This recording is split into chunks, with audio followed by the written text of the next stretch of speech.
Okay. Ang ganda nga. No? Sana tayo, sir. Dapat ganyan sinasabi mo, pre. Sana tayo, sir. Dito tayo. Punta tayo dyan. Ako si sir pa yung nag-video. Saan na to? Ha?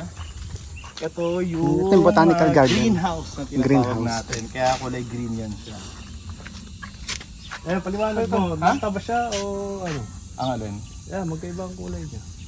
Hindi, ano to, assorted kasi itong binili namin eh. So isang brown, isang red talaga siya. Hindi nalalanta. Walang nalalanta dito. Tinago.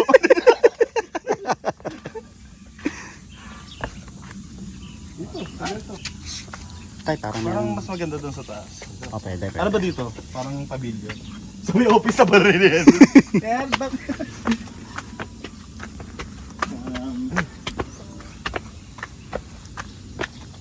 So ito nga pala guys, pang-block to. Papunta talaga yan sa lihim na hardin. May secret garden pa kami dito na pinagawa.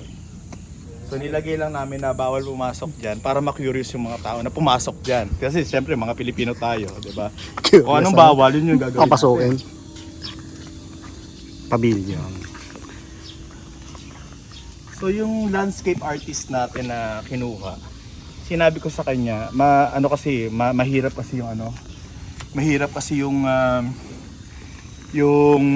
mga halaman na nalalanta. Katulad yan, napansin nyo, nagulat kayo na hindi pala siya lanta, 'di ba? So, nagmukha talaga siyang plastic. Pero, tingnan mo naman, totoo yan. Kinakain ng giraffe namin yan dito. May giraffe kami dito. May itlog nga dyan ng dinosaur do sa ilalim. Ano mo? May pinasinip pa sa akin nung nakaraan, di ba? Okay. Akala ko dinispa ka na nila. Sabi ko, ito, parang wala to dito eh. Hindi pa kasi napipisa eh. Oo nga eh.